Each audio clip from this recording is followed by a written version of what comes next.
Signs in the sun, moon, and stars. The Dendera Zodiac Code. The sun in Spica for the Feast of Tabernacles. Welcome to the Watch. Today, our journey in the stars takes us to the Dendera star chart from ancient Egypt. Let's dig deeper for the code.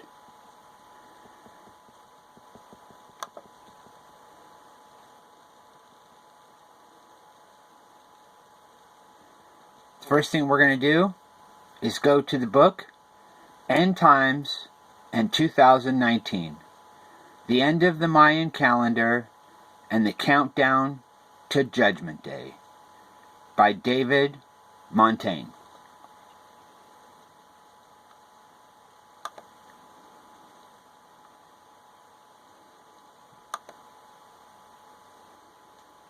Here we are in the book, towards the end.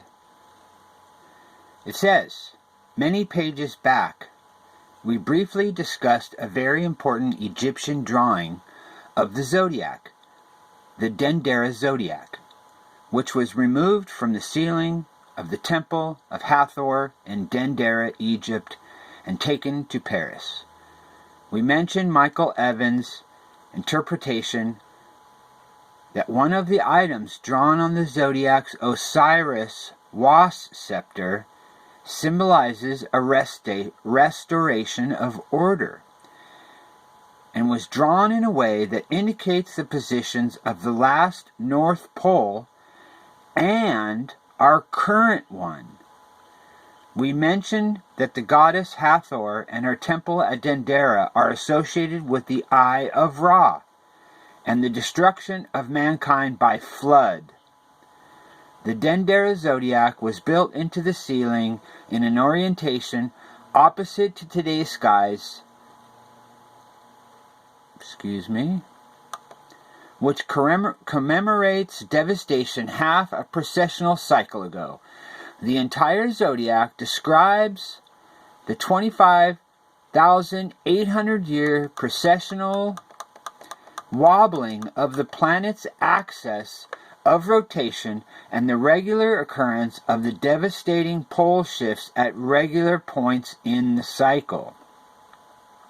In his work, Skies of Memory, John Lash summarizes his evidence that the Dendera Zodiac shows more than just precession of the Earth's axis. Lash feels the four obvious axes across the Zodiac are important, but that a fifth through the star Spica is most important. We should recognize Virgo's wheat stalk as her brightest star, known today as Spica, but in the Hebrew as Al-Zamak, meaning the branch, which was one of the prominent titles of the promised seed, or the offspring of God in the Old Testament, Jeremiah 23, 5 and 6. Let's go there really quick and read Jeremiah 23, 5 and 6. Behold, the days come, saith the Lord, that I will raise unto David a righteous branch, and a king shall reign and prosper, and shall execute judgment and justice in the earth. In his days Judah shall be saved, and Israel shall dwell safely, and this in his name, whereby he shall be called the Lord of righteousness. Back to the book.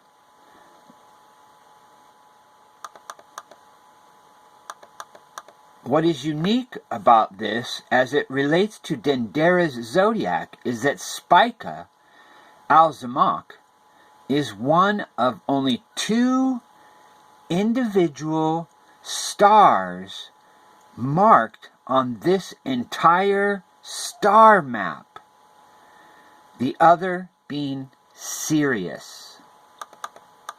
Sirius is the brightest star in the entire sky, and its appearance above the horizon every summer coincided with the annual flooding of the Nile River in Egypt. So it is no surprise that Sirius is shown on an Egyptian representation of the zodiac. The question is, what makes Spica so special that it is the only other star depicted on their zodiac? Spica is not the second brightest star. It is only the 16th brightest star in the sky. Lash further elaborates on his theory that we should view the Dendera zodiac as if it were bisected by a line drawn through the star Spica. Sirius is placed between the horns of the sacred cow on axis B, and Spica, the star traditionally identified with Virgo's sheaf of wheat. This led me to wonder what an axis inscribed from Spica through the jackal pole would look like. First, the axis culminates by bisecting the altars mounted by 4 ram's heads. Second, axis E, Spica axis, crosses Pisces at the tail of the lower or foremost fish, exactly where the spring equinox occurs today. Third, axis E extending to Virgo's feet marks the tail of Leo at a point that corresponds by precession to 10,500 BC.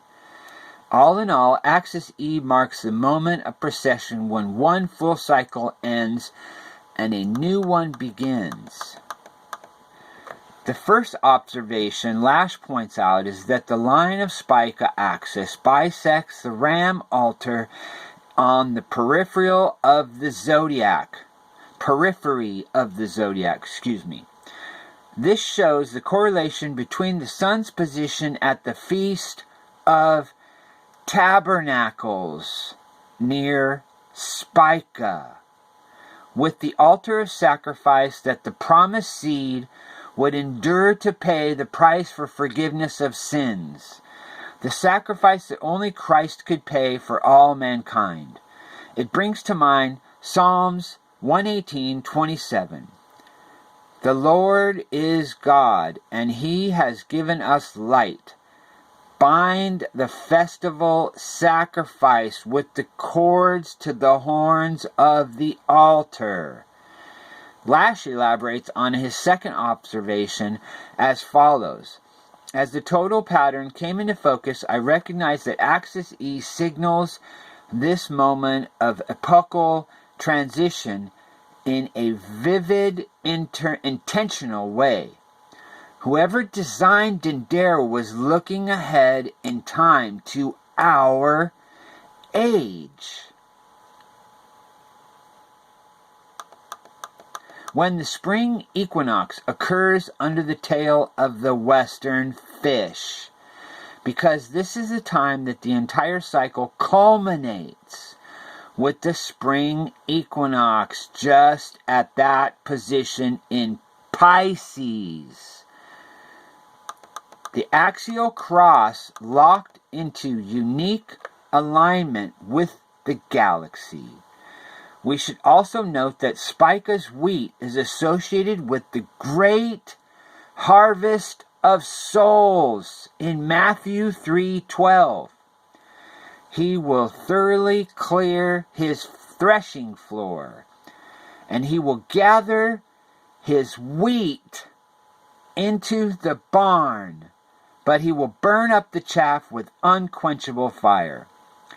Lash is basically saying that Spica is central to the Dendera zodiac, which overall is pointing out that the end of the great cycle in the early 21st century, one associated with Hebrew details of the coming Messiah.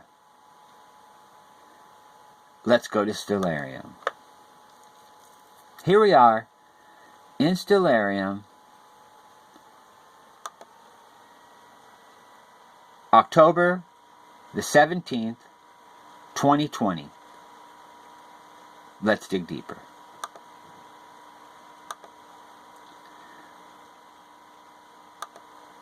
Here we are, October the 17th, 2020, Sun, Spica. Now, what we're going to do is we're going to go through the years to see how this alignment works out. Should be scrolled in a little closer.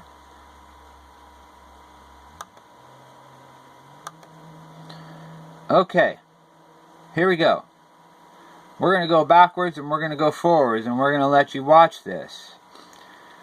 So I have it on 10/17 because I have found this is the day that would align with tabernacles. And let's let you go through and watch as we scroll back. Watch the position of the sun as I scroll back through the years.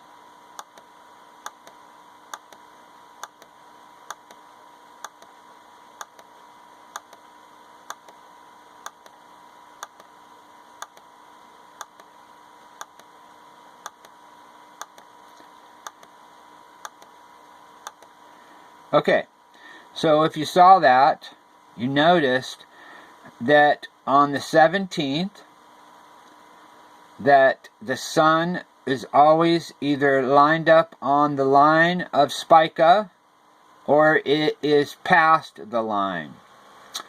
And let's scroll out for a second. Any of you who remember the Revelation 12 sign, you remember that Jupiter did its retrograde in the womb of Virgo. And this line here at Spica has always been looked at as the birth line. And if we look at this closer, let's go back and run up, and you can see these years again, looked up close.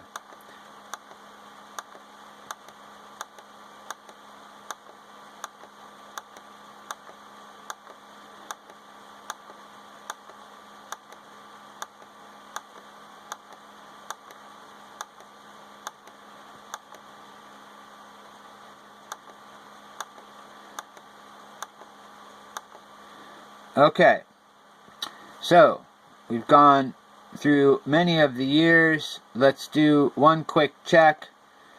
If we go through on October the 16th each year, and we'll come back, and you can see that if we're using the 16th as a day for tabernacles, it doesn't align. Only when you go to the 17th does it align. And it'll be once every 4 years that it will be lined up on the line with Spica. Okay? So, what we have here is a sign in the sun that allows us to track the Feast of Tabernacles with extreme accuracy. We do not have to look to anything else. And if we go and look at the book of Jubilees, in Jubilees 6:32 through 38, we find, if you read all through there, that if we are using the moon for tracking our days, that we're going to come up 10 days too short of the 364-day star chart tracking. So what I have found is there is multiple ways to look at this. There are many who use a solstice And what I mean by that is that they are typically using a man-made object to find that alignment of the sun. And then there is the other way that I have learned, and I'm not saying that either is right or either is wrong.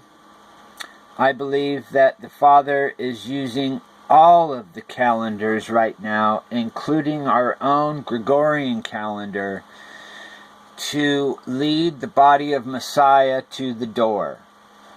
He's not going to leave anybody out, and from my understanding, we are all on different levels of understanding, and we all have a different way of perceiving what we have learned. And we are all like little children, and the Father is not going to leave us in the dark because we have a slight misunderstanding of calendars.